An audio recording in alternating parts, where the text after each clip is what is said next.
الرحيم رب اشرح لي صدري ويسر لي أمري واحلل عقدة من لساني يفقهوا قولي ربي زدني علما سبحانك لا علم لنا إلا ما علمتنا إنك أنت العليم الحكيم اللهم ربي يسر ولا تعسر ربي تمم بالخير والسعادة وما توفيقي إلا بالله عليه توكلت وهو رب العرش العظيم إن الحمد لله نحمده ونستعينه ونستغفره ونؤمن به ونتوكل عليه ونعوذ بالله من شرور أنفسنا ومن سيئات أعمالنا من يهده الله فلا مضل له ومن يضلله فلا هادي له ونشهد أن لا إله إلا الله وحده لا شريك له ونشهد أن سيدنا حبيبنا شفيعنا مولانا محمد المرتضى صلى الله عليه وسلم أما بعد فقد قال الله تعالى في القرآن العظيم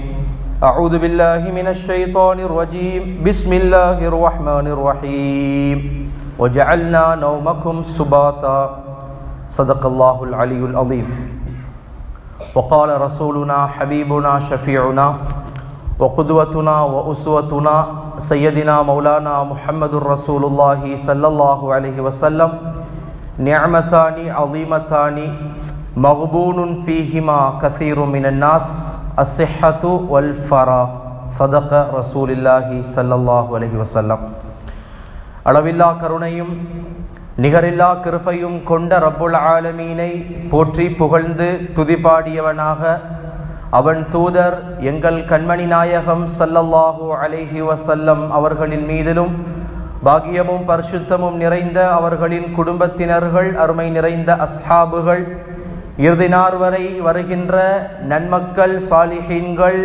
மஷாயிஹுமார்கள் இறைநேச செல்வர்கள் அனைவரின் மீதிலும் அல்லாஹுவின் அன்பும் அருளும் கிருபையும் கருணையும் ரஹ்மத்தும் ராஹத்தும் என்றென்றும் நின்று நிறைவாக நிலவட்டுமாக என்ற துஆ பிரார்த்தனையோடு இறையிலத்திலே ஒன்று கூடியிருக்கக்கூடிய அல்லாஹுவின் நல்லடியார்களே, அன்பின் இஸ்லாமிய சகோதரர்களே, எங்களினுடைய வாழ்க்கை பயணத்திலே ரப்புவை பயந்து அஞ்சி தக்வாவோடும் இறையச்சத்தோடும் இறை விசுவாசத்தோடும் இறை உணர்வோடும் எந்த இடங்களில் நீங்கள் இருந்தாலும் எங்கு சென்றாலும் ரப்புவினுடைய தக்வாவை உங்களினுடைய வாழ்க்கையில் ஒரு ஆயுதமாக எடுத்துக்கொள்ளுங்கள் என்பதனை முதலில் எனக்கும் என் குடும்பத்தினர்களுக்கும் அடுத்ததாக உங்களுக்கும் உங்கள் குடும்பத்தினர்களுக்கும் வசியத்தை செய்தவனாக அறக்கட்டளை பிறப்பித்தவனாக எங்களினுடைய பாவங்கள் குற்றம் குறைகள் தவறுகளை எல்லாம் மறைத்து மன்னித்து நோய் நொம்பலங்கள் கஷ்டங்கள் கவலைகள் சஞ்சலங்கள் பலாய் முசீபாத்துகள் இல்லாத நிம்மதியும் பரிசுத்தமுமான வாழ்வை அர்ஹமுர் ராஹிமீன் எமக்கும் எம்மை சார்ந்தோருக்கும் தந்தருள்வானாக. குறிப்பாக மருத்துவமனை செலவீனங்களில் இருந்து அல்லாஹ் எம் எல்லோரையும் பாதுகாப்பானாக. திடீர் ஆபத்துகளில் இருந்து எம்மை பாதுகாப்பானாக. கை கால்கள் முடமாகி போவதில் இருந்து அல்லாஹ் எம்மை பாதுகாப்பானாக. பயங்கரமான நோய்கள் எங்களை தொற்றி அதன் மூலமாக நாங்கள் படுத்த படுக்கையில் ஆக்கிவிடாமல் அர்ஹமுர் ராஹிமீன் எம்மையும் எம்மை சார்ந்தோரையும் பாதுகாப்பானாக. வானம் பூமியினுடைய அத்தனை ஆபாத்துகளில் இருந்தும் அர்ஹமுர் ராஹிமீன் எம்மை பாதுகாப்பானாக. நம்ம செய்யக்கூடிய எல்லா இபாதாக்களையும் வணக்க வழிபாடுகளையும் கபூல் செய்து நாளை மறுமையிலே வெறுமனே எங்களினுடைய ஏடுகள் வெறும் காகிதங்களாக இருந்து விடாமல் நாளை மறுமையில நாம செய்த எல்லா இபாதாக்களும் கபூலியத்து என்ற அந்த தரத்தில் இருந்து அதன் மூலமாக நாங்கள் சுவனபதி அடையக்கூடிய பாக்கியத்தை ரஹ்மான் எமக்கும் எம் பெற்றோர்கள் எம் குடும்பத்தினர்கள் உற்றார் உறவினர்கள் எம் உஸ்தாதுமார்கள் அத்தனை பேருக்கும் கொடுத்தருள்வானாக. பிஹக்கி சையதினா மௌலானா முஹம்மதின் ஸல்லல்லாஹு அலைஹி வஸல்லம். அருமையான பாக்கியமான அல்லாஹினுடைய நல்லடியார்களே, அன்பை நிறைந்த இஸ்லாமிய உம்மத்துமார்களே, மற்றொரு குத்பா பிரசங்கத்தின் வாயிலாக உங்கள் எல்லோரையும் சந்திப்பதை இட்டு அல்ஹம்துலில்லாஹ் மிக்க மகிழ்ச்சி அடைகின்றோம். அருமையானவர்களே, இந்த உலகத்திலே ஒரு மனிதனுக்கு அல்லாஹ் கொடுத்திருக்கக்கூடிய நிஅமத்துகள் என்பது ஏராளமானது. மனிதர்களுக்கு அல்லாஹ் வழங்கி இருக்கக்கூடிய அருள்கள் இருக்கின்றதே, நிஅமத்துகள் இருக்கின்றதே, அந்த நிஅமத்துகளை அருள்களை அவன் எண்ணி கணக்கெடுக்க முடியாது என்று அல்லாஹ் அல் குர்ஆனிலே சொல்றான். ஒவ்வொரு மனிதனுக்கும் அல்லாஹ் பலவிதமான நிஅமத்துகளை கொடுத்திருப்பான். சில பேரை அல்லாஹ் பணக்காரராக மாத்திருப்பான், சில பேரை அல்லாஹ் நல்ல படித்த ஒரு அறிவாளியாக அல்லாஹ் மாத்திருப்பான், சில பேருக்கு அல்லாஹ் தஆலா ஆட்சி அதிகாரத்தை சொத்து சுகங்களை குழந்தை பாக்கியங்களை நல்ல அண்டர்ஸ்டாண்டிங்காக புரிந்துணர்வு உள்ள நல்ல மனைவி மக்களை அல்லாஹ் கொடுத்திருப்பான். இது எல்லாமே பாக்கியம்தான். இது எல்லாமே உலகத்தில் ஒரு மனிதனுக்கு கிடைக்கின்ற பாக்கியம்தான். எதையெல்லாம் அந்த மனிதே சந்தோஷமாக ஏற்றுக்கொள்கின்றானோ அவனுடைய உடம்பில் இருக்கின்ற ஒவ்வொரு அணுக்களில் இருந்து அவன் போடுகின்ற அத்தனை வரையிலும் அவன் எதையெல்லாம் சந்தோஷமாக எடுக்கிறானோ அவை அத்தனையும் ஒரு மனிதனுக்கு இறைவன் கொடுத்திருக்கக்கூடிய நிஅமத்துகள் என்பதில் எள்ளளவும் சந்தேகம் கிடையாது.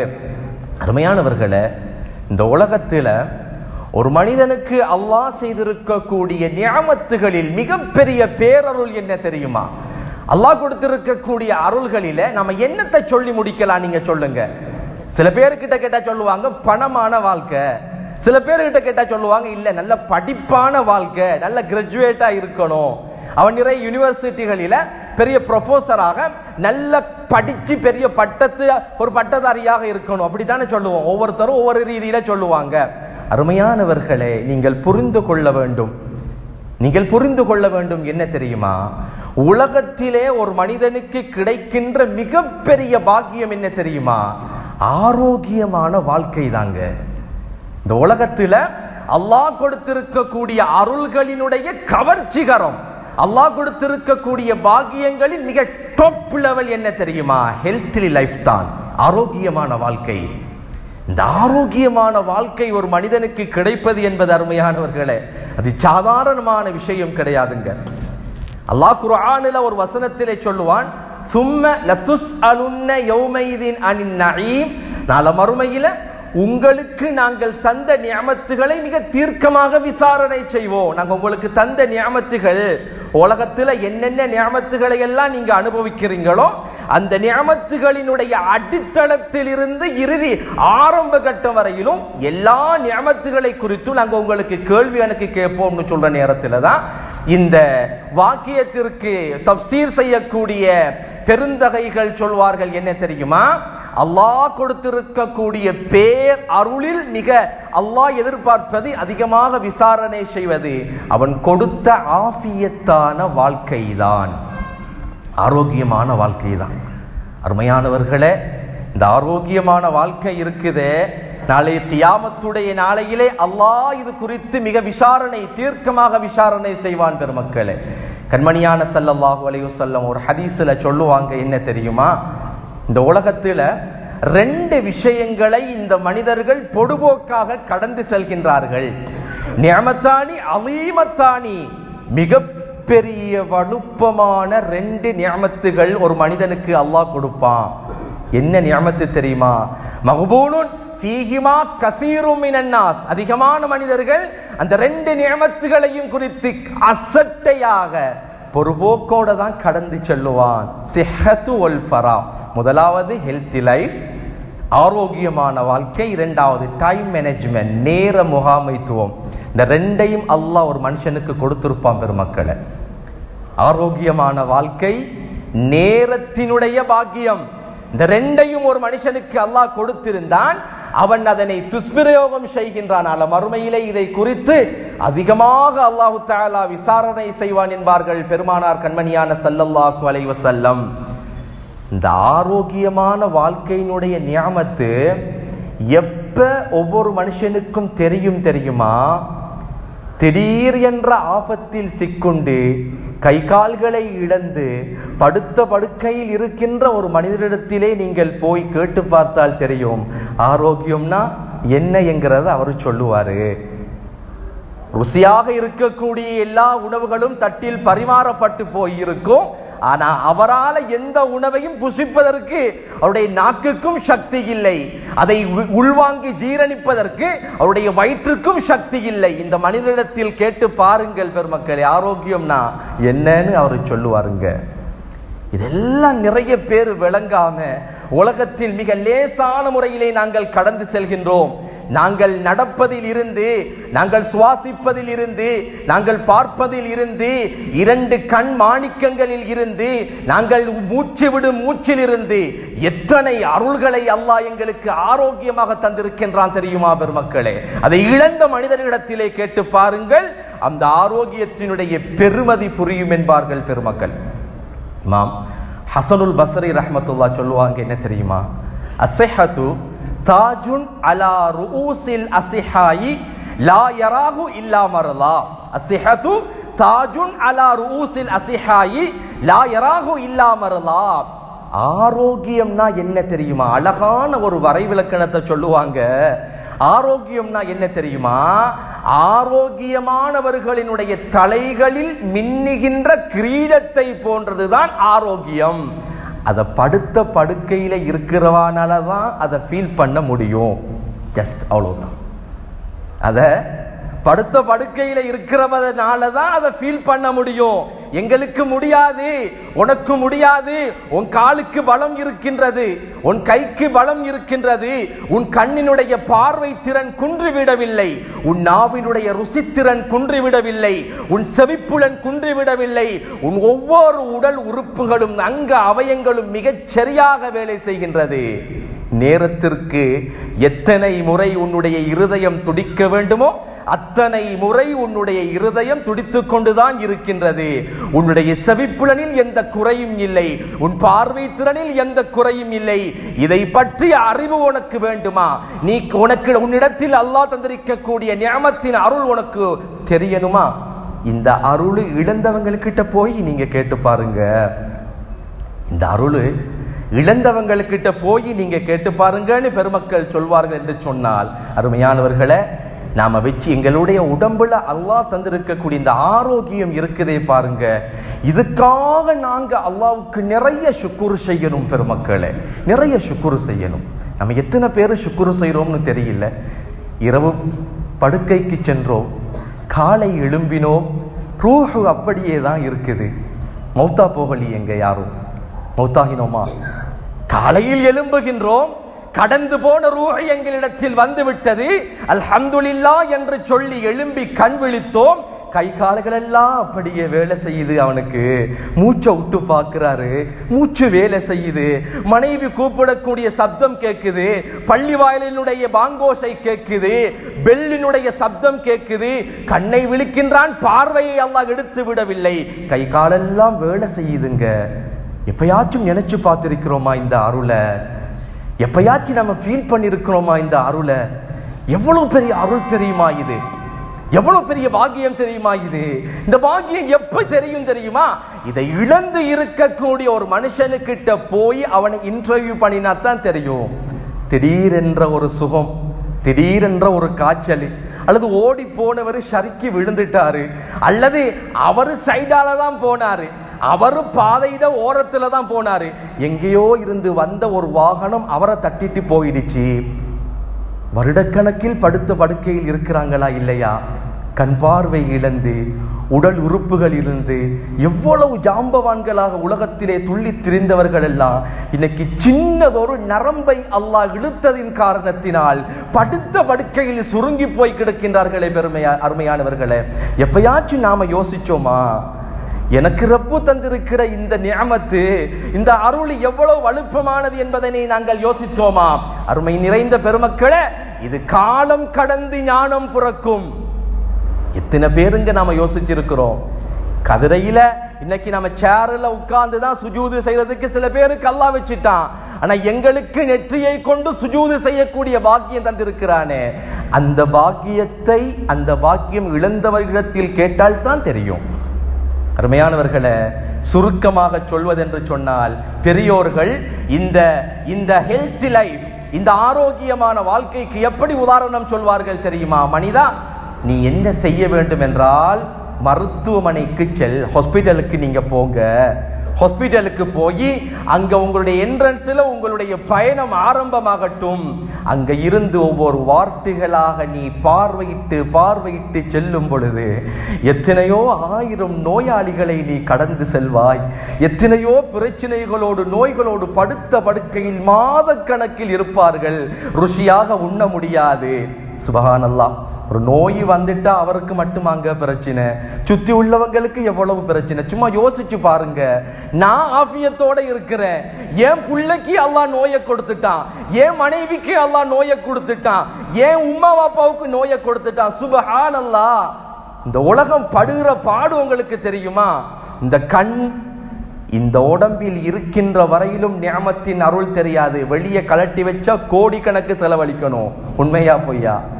கிட்னி, லிவர், பிளட் ஒவ்வொன்றும் உடம்பில் இருக்கின்ற எந்த ஒரு நரம்பினுடைய எலும்பினுடைய துடிக்கைகளும் இரத்தங்களும் நாளங்களும் சதைகளும் இந்த உடம்புல ஒட்டி இருக்கிற வரைக்கும் அந்த நியமத்து விளங்காது. அருமையானவர்களே, எப்ப விளங்கும் தெரியுமா?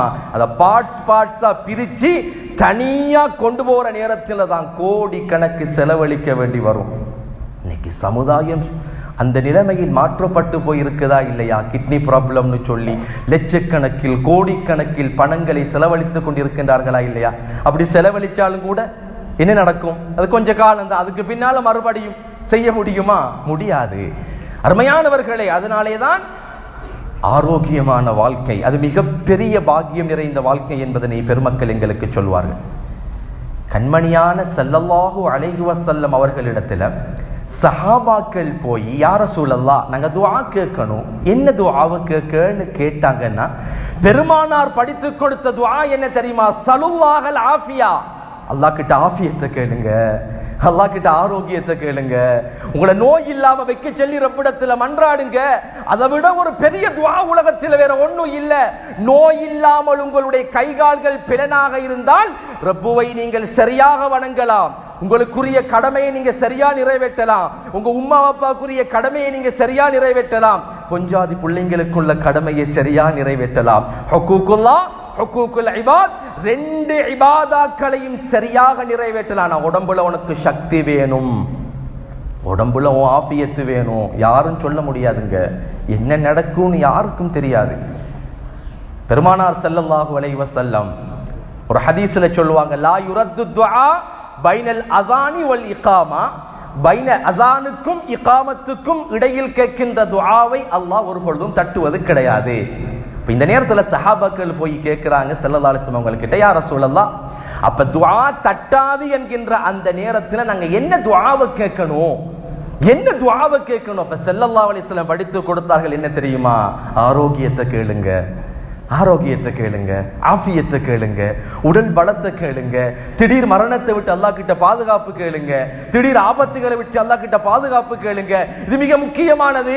படுத்த படுக்கையில் எழுந்திருக்கக்கூடிய நேரத்தில் இறைவன் ஒரு நரம்பை சுருக்கி விட்டால் ஆட்ட ஓட்டமெல்லாம் க்ளோஸ் ஆயிடும், ஆட்ட ஓட்டமெல்லாம் க்ளோஸ் ஆயிடும். கோடிக்கணக்கு பில்லியன் கணக்கு ஒரு மல்டி மில்லியனரா இருந்தாலும் கூட ஒரு நரம்ப அல்லாஹ் இழுத்துட்டான்னு சொன்னா எங்க போய் செய்யறது? எதுவும் செய்ய முடியாது.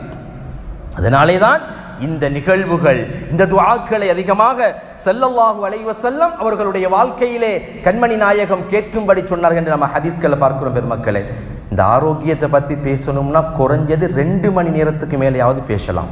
நான் எடுத்த வந்த சப்ஜெக்டுகளுக்கு நான் இன்னும் போகல. ஏன்னா அவ்வளவு விசேடமான தலைப்பு இது, அவ்வளவு விசேடமான தலையங்கம் இது. அருமையானவர்களே, ஆக எனக்கு இருக்கக்கூடிய நேரத்துக்குள்ள நான் தர வேண்டிய சப்ஜெக்டுகளை முக்கியமாக நான் உங்களுக்கு தந்துடுறேன். அருமையானவர்களே, எனவே ஆரோக்கியம் அல்லாஹ் தந்த நியமத்து. ஆரோக்கியத்தை பற்றி ஸல்லல்லாஹு அலைஹி வஸல்லம் ஹதீஸ்களிலும் அவர்களுடைய உபன்யாசங்களிலும் வாயிலாக அதை பேணிக் கொள்ளுங்கள், பாதுகாத்துக் கொள்ளுங்கள். அல்லாஹ்விடத்தில் ஆரோக்கியத்தை பேணி பாதுகாப்பதற்காக துஆ செய்து கொள்ளுங்கள் சொன்னாங்க. இப்ப ஆரோக்கியம் எந்த வழிகளில் தவற விடப்படுகிறது? இது மிக முக்கியமானது. எந்த வழிகளில தவற விடப்படுகிறது? அதுவும் இன்றைய காலத்தினுடைய இளைஞர் சமுதாயம், ஜஸ்ட் இந்த ஜெனரேஷனுக்கு நான் சொல்லிக்கிறேன், இந்த காலத்தில் உள்ள ஜெனரேஷனுக்கு நாங்க சொல்லிக்கிறோம். இந்த காலத்தில் அதிக அளவான நோய்கள் பரவுவதற்கு 2 வழிதான் காரணம். ஒன்று, சரியான தூக்கம் இல்லை, இரண்டாவது கெட்ட உணவு பழக்க வழக்கம்.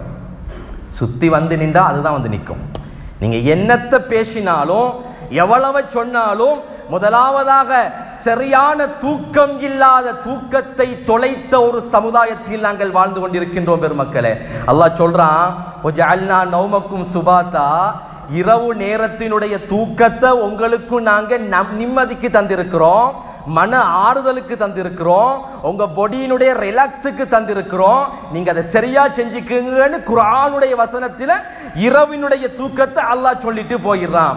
நாயகம் ஸல்லல்லாஹு அலைஹி வஸல்லம் சொல்வார்கள், இரவில் தூங்குவது அதுக்குரிய நேரம், அதற்குரிய காலம், அதன் அளவீடுகளை எல்லாம் பெருமானார் ஸல்லல்லாஹு அலைஹி வஸல்லம் ஹதீஸ்களின் வாயிலாக எங்களுக்கு சொல்லி தருவார்கள். அப்ப ரெண்டு விதத்தில இந்த ஆரோக்கியம் இந்த மனிதர்களை விட்டும் தூரமா போகுது.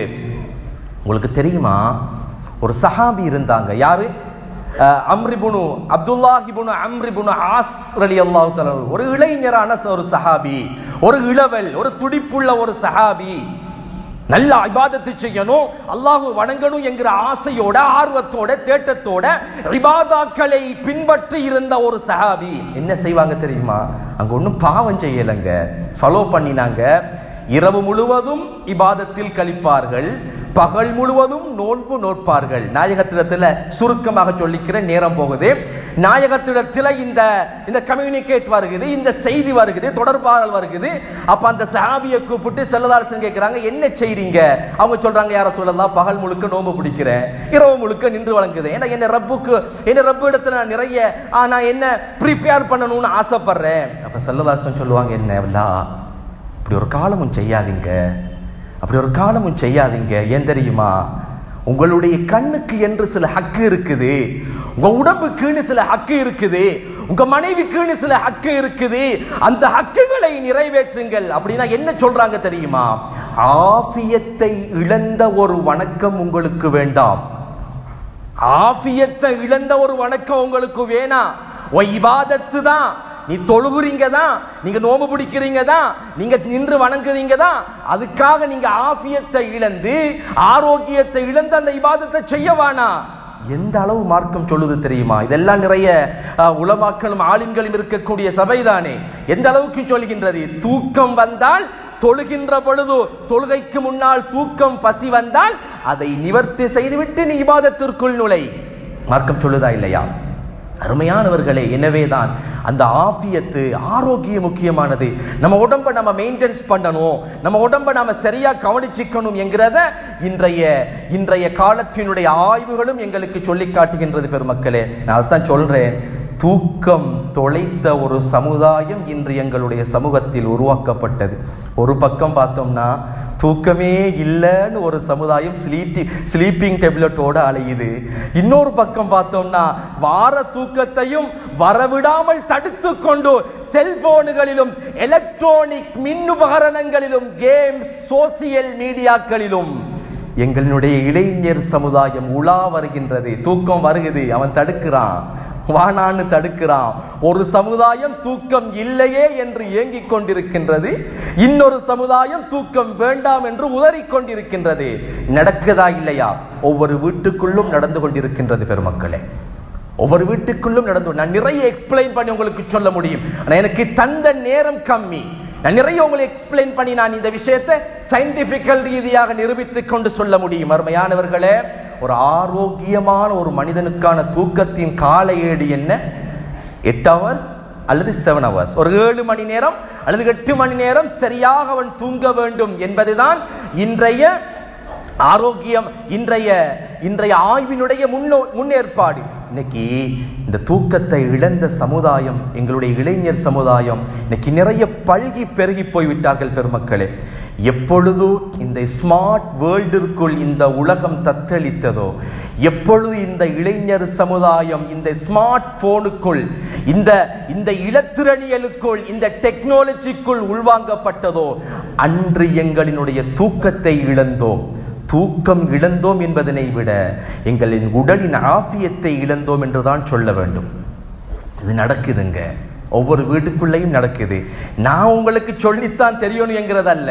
இதுல எடிட் ஆனவங்க நிறைய பேர் இருக்கலாம், இதை எடிட் ஆனவங்க நிறைய பேர் இருக்கலாம். நாங்க சைக்காலஜிக்கல் ரீதியிலாக நாங்க கிளாஸ் வச்சாலும் ஹிப்னோட்டிசம் சம்பந்தமாக பேசினாலும் எல்லா இடங்களிலும் இதை பற்றித்தான் சொல்லுகிறோம். உங்களுடைய கரங்களில் தவழ்கின்ற ஸ்மார்ட் போன் எப்பொழுது நீங்கள் அதற்கு அடிமைப்பட்டு போனீர்களோ அன்றுதான் இந்த சமூகத்தினுடைய நல்லொழுக்கங்கள் விழுமியங்கள் அறவையற்று போனது. அது அறவையற்று போனது. இன்னைக்கு நிறைய பேர் சொல்லலாம், அதனால எங்களுக்கு நிறைய பெனிஃபிட். ஆமா, பெனிஃபிட் இருக்குதுதான். ஆனா பெனிஃபிட்டை விரவும் ஆபத்துகள் தான் அந்த உலகத்தில் அதிகம் என்பதனை இந்த இளைஞர் சமுதாயம் புரிவதற்கு தவறிவிட்டார்கள். பெருமக்களே, அருமையானவர்களை, சுருக்கமாக சொல்கின்றேன், தூக்கத்தை நாங்கள் இழந்தோம். தூக்கம் எங்களுக்கு சரியா கிடைக்கல. வாழ்க்கையில நம்ம தூக்கத்தை சரியா தூங்கலன்னு சொன்னா எங்க உடம்புல என்னென்ன விஷயங்கள் மாறுபடும் என்பதனை இந்த ஹுத்பாவின் வழியாக ஷோர்ட்டாக நான் உங்களுக்கு சொல்றேன். முதலாவதா, ஒரு மனுஷன் சரியாக தூங்கலன்னு சொன்னா முதலாவதாக அவனுடைய உடம்பில் இருக்கின்ற நோய் எதிர்ப்பு சக்தி குறைய ஆரம்பிக்கும். 7 மணி நேரம் 8 மணி நேரம் தூங்கணும். 7 மணி நேரம் 8 மணி நேரம் தூங்கணும்னு சொன்னா அவன் குறைஞ்சது 9 மணிக்காவது பெட்டுக்கு போய் தூங்க ஆரம்பிக்கணும். இன்னைக்கு அப்படியா இருக்குது? ஒரு காலம் இருந்தது பெருமக்களே, பாடசாலை விட்டு வந்ததில் இருந்து விளையாட்டில் கழித்தோம். விளையாட்டில் இருந்து மகரிபாகும் வரையிலும் விளையாட்டு தான். மகரிபாகினால் குர்ஆனும் கையுமாக ஓதுனா ஓதித்தான் ஆகணும். மேல கழுவிட்டு ஓத ஆரம்பிச்சோம்னா 8 மணி வரையும் பாடசாலை வேலைகளை முடிச்சிட்டு 8:30க்கு தூங்க போன சமுதாயமா நாங்க. 9 மணியை காணலியங்க, 10 மணியை காணலியங்க. இதெல்லாம் இதுல பழையவர்கள் இருப்பார்கள், கேட்டு பார்த்தால் தெரியும். 10 மணினா என்னன்னு கூட எங்களுக்கு தெரியாது. அப்படி வாழ்ந்த ஆரோக்கியமான சமுதாய பெருமக்களே, ஆக தூக்கத்தை நாங்கள் தொலைத்தோன்னு சொன்னா முதலாவதாக உடம்புல இருந்து எடுக்கப்படுற இது ஒரு பதுவா தான். ஏன்னா இது ஒரு பதுவா. ஏன்னா அந்த நேரத்தில் அந்த உடம்பினுடைய ஹக்கை நாங்க கொடுக்கல, எங்க கண்ணுக்குரிய ஹக்கை நாங்க கொடுக்கல, எங்க இருதயத்துக்குரிய ஹக்கை நாங்க கொடுக்கல, எங்க உடம்பு பாடி பார்ட்ஸுக்குரிய ஹக்குகளை நாங்க கொடுக்கல. இது பதுவாவா இல்லையா?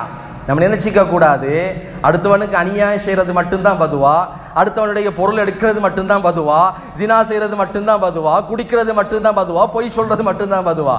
இதுவும் கூட பதுவாதான், இதுவும் கூட பதுவாதான். எங்களுடைய பார்ட்ஸ்கள் எங்களுக்கு எதிராக பதுவா செய்யுமா இல்லையா? முதலாவது என்ன நடக்கும்னு சொன்னா அவருடைய உடம்பில் இருக்கின்ற அணுக்கள் செல்லுகள் எல்லாம் கரைய ஆரம்பிக்கும், நோய் எதிர்ப்பு சக்தி குறையும். இரண்டாவது,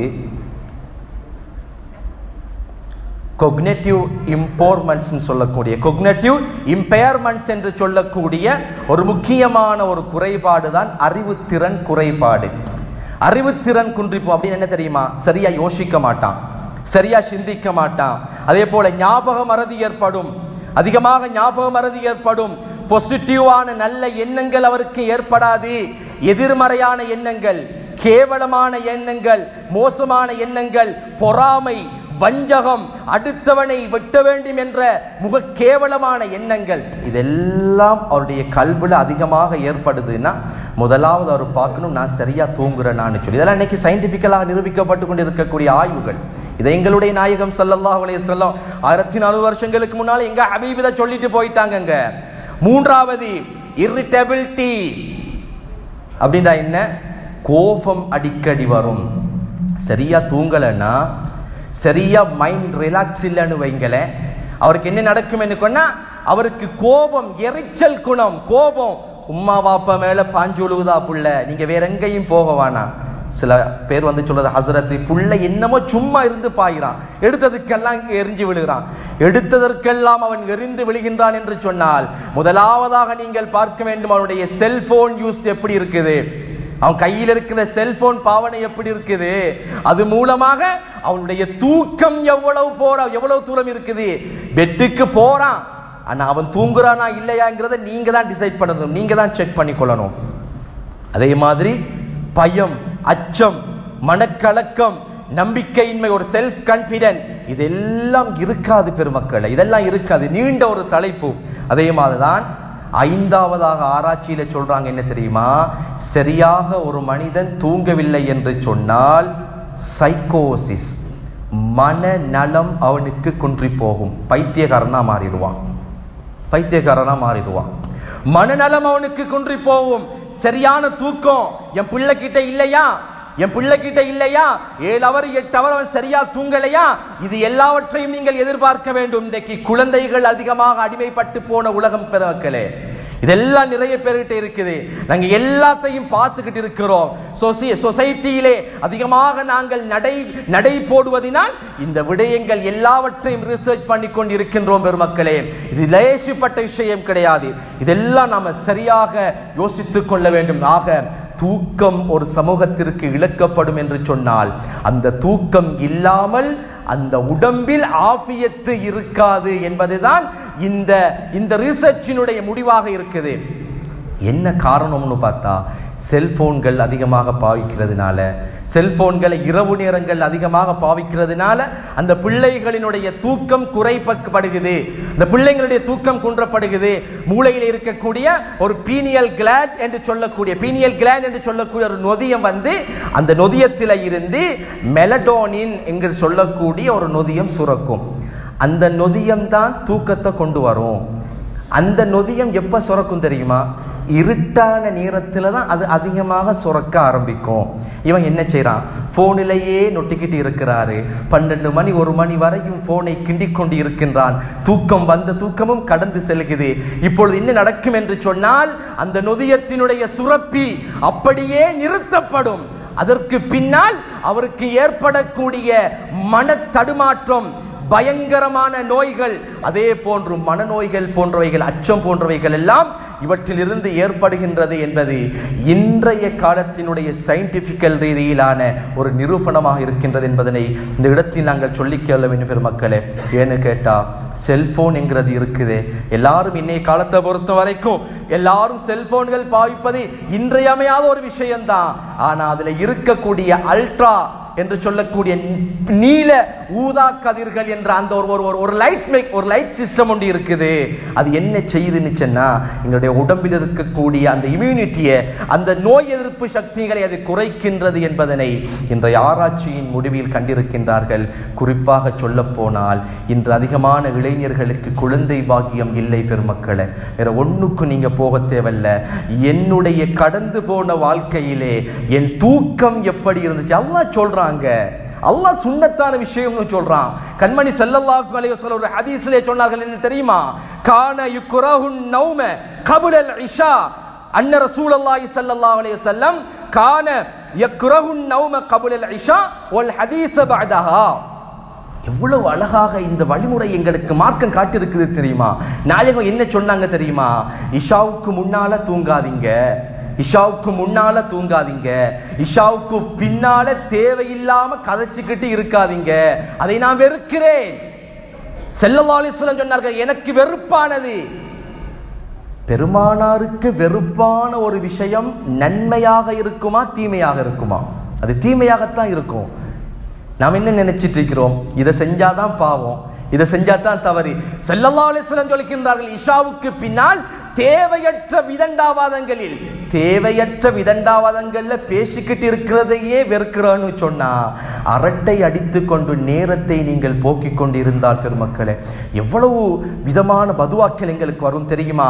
எனவே இந்த தூக்கத்துடைய விஷயத்தில் நாங்கள் கண்ணும் கரிசனையுமாக இருக்கணும். உலகத்தில் சுமார் 200 கோடிக்கும் அதிகமானவர்களுக்கு நிம்மதியான தூக்கம் இல்லாமல் அவதிப்படுகின்றார்கள் என்று சொல்லி இன்றைய தரவுகள் பேசிக்கொண்டிருக்கின்றது. இன்னொரு விஷயத்தை நான் சொல்லுறேன். நான் ஹுத்பாவை தான், இது ஒரு மிம்பர் மேடை என்பது மாத்திரம் அல்ல, இது மனிதர்களுக்கு மிக சரியான முறையில் சென்று சேரக்கூடிய மிக முக்கியமான ஒரு மீடியா களம். இது இல்ல சொல்லித்தான் ஆகணும். இன்னொரு ரிசர்ச் என்ன தெரியுமா? 10 மணிக்கு ஒருத்தர் தூங்க போறாருன்னு சொன்னா, 10 மணிக்கு தூங்க போறாரு, ஒருத்தர் 12 மணிக்கு தான் தூங்குறாருன்னு சொன்னா, அந்த 12 மணிக்கு தூங்க போகிறவர்கள் இருக்கிறார்களே, அந்த 10 மணியை விடவும் அந்த 12 மணிக்கு தூங்க போறாங்களே, அது 24% மன அழுத்தம், ஸ்ட்ரெஸ் இருக்குதுன்னு இன்னைக்கு சொல்லப்படுகிறது. இன்னைக்கு நிறைய பேர் இதை ஃபோல்டு பண்றோம். இங்க வேற எங்கேயும் போக தேவையில்லை பெருமக்கள். நம்ம இந்த சுன்னத்துகளை சரியாக பின்பற்றிட்டாலே போதும். 12 மணிக்கு ஒருத்தன் தூங்க போறாருன்னா 24% மன அழுத்தம். அதுல இன்னொரு பயங்கரமான செய்தியை சொல்றாங்க, 20% சூசைட் அட்டெம்ப்ட் பண்றதுக்கு தயாரான நிலையில் இருக்கிறாங்க. தற்கொலை செய்தவருக்கு நடக்குதா இல்லையா? எத்தனையோ விஷயங்கள் இன்னைக்கு மீடியா இருக்கிறதுனால நிறைய விஷயங்கள் எங்கட காதுக்கு வருகிறது, நிறைய விஷயங்கள் மறைக்கப்பட்டு கொண்டு போயிருக்குது. நிறைய பேர் சூசைட் பண்றாங்களே, தற்கொலை தற்கொலை என்று. இன்னைக்கு டீனேஜில் உள்ள சின்ன சின்ன பிள்ளைங்க எல்லாம் 18 வயசு 20 வயசு 25 வயசு எடுத்ததற்கெல்லாம் தற்கொலை என்று ஒரு கேவலமான ஒரு சமூகத்தில் நாம போயிருக்கிறோம். அல்லாஹ் பாதுகாக்கணும். எங்கேயும் போக தேவையில்லை. தேடி பார்த்தோம்னா சரியான தூக்கம் இல்லை, சுன்னத்தை அவர் ஹயாத்தாக்கவில்லை என்பதுதான். அருமையானவர்களே, எனவேதான் இதெல்லாம் நிறைய விஷயம் இருக்கு. ஆரம்பத்தில் சொல்லிட்டேன், இதை பற்றி உங்களுக்கு எக்ஸ்பிளைன் சரியா பண்ணணும்னா நான் நிறைய நேரங்கள் எடுக்க வேண்டி வரும். என்னால் முடியுமான வரைக்கும் உங்களுக்கு சொல்றேன். ஆரோக்கியம் இழப்பதற்கு 2 காரணங்கள். ஒன்று சரியான தூக்கம் இல்லை, 2வது கெட்ட உணவு பழக்க வழக்கம். அது அந்த சப்ஜெக்டுக்கு அந்த கான்செப்டுக்கு நான் இன்னும் போகல, அதை போனா நேரம் பிடிக்காது. எனவே இந்த தூக்கத்தை சரியாக அமைத்துக் கொள்ளுங்கள். நான் வார நேரம் என் கண்ணில ஒரு சப்ஜெக்ட் ஒன்று பட்டுச்சு, அது எப்படித்தான் அல்லாஹ் கொண்டு வந்து சேர்க்கிறானோ தெரியாது. இந்த ஹுதுபாக்கு நிறைய ப்ரிப்பேர் பண்ணக்கூடிய நேரங்களை இதெல்லாம் அல்லாஹ் கொண்டு வந்து தந்துருவான். நான் பார்த்தேன், அது எழுதப்பட்டிருந்தது என்ன தெரியுமா? ஒரு மனிதன் 9 இருந்து 10 மணிக்குள்ளால் அவன் தூக்கத்திற்கு சென்று விட வேண்டும், அவன் படுக்கைக்கு போயிடணும். அந்த மணி, அந்த நிமிடம், அந்த நேரம் 9 இருந்து 10க்குள்ளால் அவன் பெட்டுக்கு போய் தலையை பெட்டில வச்சு அவன் தூங்கிடணும். அந்த நேரம் உடல் ரிலாக்ஸாக, உடல் வந்து ஓய்வை தேடக்கூடிய நேரம். அதை தாண்டி ஒரு மனுஷன் 11 இருந்து 12க்குள்ள அவர் இருக்கிறாருன்னா அவங்க என்ன சொல்றாங்க தெரியுமா? 12 மணியை தாண்டியும் ஒருத்தன் தூங்காமல் அவனுடைய தலையணையில் உருட்டி கொண்டு இருக்கின்றான் என்று சொன்னால் அந்த நேரம் கல்லீரலுக்குரிய நேரம், லிவருக்குரிய நேரம். லிவர் ஃபங்க்ஷன் எல்லாம் சரியா ஒர்க் பண்ண வேண்டிய நேரம். அந்த நேரத்தில் அது ரிலாக்ஸ் ஆக வேண்டிய நேரம். அந்த நேரத்தில் அதற்கு வேலையை நீங்கள் கொடுத்தால் அவைகள் என்ன நடக்கும் தெரியுமா? அதெல்லாம் உடம்புல நிறைய மாற்றங்களை கொண்டு வந்துரும். உடல் பூரா டேமேஜ் ஆகுங்கிறத சொல்லி காட்டுவார்கள். எனவே பெருமக்களே, நான் உங்களுக்கு சொல்ல இந்த ஹுதுபாவினுடைய பாடம் என்ன? இந்த இபாதத்தையும் நாங்கள் சரி செய்ய வேண்டும் என்று சொன்னா எங்கட உடம்புல ஆஃபியத்து முக்கியம், ஆரோக்கியம் முக்கியம். அல்லாஹ் கிட்ட துஆ செய்யணும். துஆ செய்யறது மட்டுமல்ல, அதுக்குரிய வழிமுறைகளை நாங்கள் கையாள வேண்டும். ஒட்டகையை கட்டி வைத்து விட்டுத்தான் ஒட்டகையினுடைய செக்யூரிட்டிக்கு, பாதுகாப்புக்கு நம்ம துஆ செய்யணும். என் உடம்பை நான் பார்த்துக்கிட்டு தான் அல்லாஹ் கிட்ட துஆ செய்யணும். அல்லாஹ் கிட்ட நான் துஆ செய்யணும், என் உடம்பு ஆஃபியத்தை தா. முதலாவது தூக்கம், 2வது உணவு பழக்க வழக்கம். இந்த விஷயங்களை நம்ம சரியா செஞ்சுக்கணும். இறுதியாக சொல்லி என்னுடைய ஹுத்பாவை நான் முடிச்சுக்கிறேன். பெருமக்களே, தூங்கும் முறையை பற்றியும் ஸல்லல்லாஹு அலைஹி வஸல்லம் சொன்னார்கள். என்ன? மன் பாத்த தாஹிரன் பாத்த ஃபீ ஷிஆரிஹி மலக்குன். ஒரு மனுஷன் பெட்டுக்கு போயிட்டான், போறதுக்கு முன்னால உது செஞ்சுட்டு போறான். உது செஞ்சுட்டு தூங்க போனான்னு சொன்னா அவன் தூங்கி எழும்பும் வரையிலும் உதுவுடன் படுக்கிறாரு. உதுவோட தூங்க போயிட்டாரு, உதுவோட தூங்கிட்டாரு. உதுவெடுத்துட்டு போய் செட்டிங் பண்றவங்களுக்கு அல்ல இந்த சப்ஜெக்ட். உதுவெடுத்தா அங்க போய் நீ தூங்கணும். இது எல்லாம் நாளை மறுமையில் எங்களுக்கு ஷாஹிதாக வரும். லேசிப்பட்டதல்ல. நேரம், காலம், இடம், ஒவ்வொரு வார்த்தைகளும் எங்களுக்கு நாளை மறுமையில் ஷாஹிதாக வரும். பெருமக்களே, நாயகம் சொன்னார்கள், அப்படி ஒருத்தன் தூங்கிட்டான்னா சுபஹு வரைக்கும், தஹஜ்ஜத் வரைக்கும், அவன் கண் விழிக்கும் வரைக்கும் ஒரு மலக்கை அல்லாஹ் அவனுக்கு நியமிக்கின்றான். அல்லாஹும்ம ஃபிர் லி அப்திக ஃபுலான். யா அல்லாஹ், இந்த அடியானுடைய பாவத்தை மன்னிச்சிடு. அந்த மலக்கு உங்களுக்காக இஸ்திக்பார் தேடுறாரு. உது செஞ்சுட்டு போய் தூங்கிடுங்க பெருமக்களே. அது கிடைக்கணும்னா நீங்க சரியா தூங்கணும். தூங்கலன்னா அது இபாதத்தாக மாறாது, பதுவாவாக மாறும். எந்த ஒரு நிலை இபாதத்தாக இருக்குமோ அடுத்த பக்கம் பதுவாவும் இருக்கின்றது. ஜினா செய்தால் பாவம், அதையே மனைவியோடு ஹலாலான முறையில் உடலுறவு கொண்டால் நன்மை இருக்குதா? பாவம் வரும் தானே. அப்ப இங்க நன்மை வருகுதா? பாவம் வரத்தான் செய்யும். அதனால நம்ம நிறைய விஷயங்களை புரிஞ்சு கொள்ளணும். எனவே இந்த விஷயங்களை எல்லாம் நம்ம கருத்துல கொள்ளணும். எங்கட உடம்புல நம்ம கண்ணும் கரிசனையுமாக செலுத்த வேண்டும். நான் நிறைய விஷயங்களை உங்களுக்கு பேசுவோன்னு வந்தேன், நேரம் பிடிக்கவில்லை. இன்ஷா அல்லாஹ் இனி வரக்கூடிய காலங்களில் நாங்கள் இது சம்பந்தமாக நாங்கள் பேசலாம். அருமையானவர்களே, எனவே இவற்றையெல்லாம் நீங்கள் கல்வியில் ஆழமாக பதித்துக் கொள்ளுங்கள். உங்க பிள்ளைங்களுக்கு சொல்லிக் கொடுங்க, இங்க இருக்கிற இளைஞருக்கு சொல்லிக் கொடுங்க. உங்களுக்கு சொல்லி தரணும் என்கிற தேவையில்லை.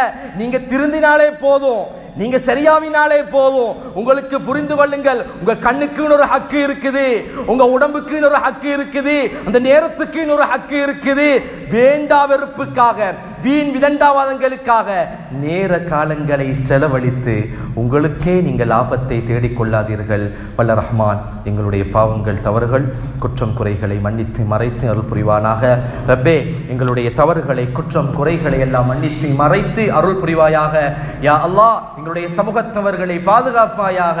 ரஹ்மானே எங்களுடைய எல்லா நிலைமைகளையும் சீராக்குவாயாக. இம்மை மறுமையினுடைய அத்தனை வெற்றிகளையும் சிறப்பு மிக்க வெற்றியாக மாற்றி தந்தருள்வாயாக. வாஹிரு தஅவானா அல்ஹம்துலில்லாஹ்.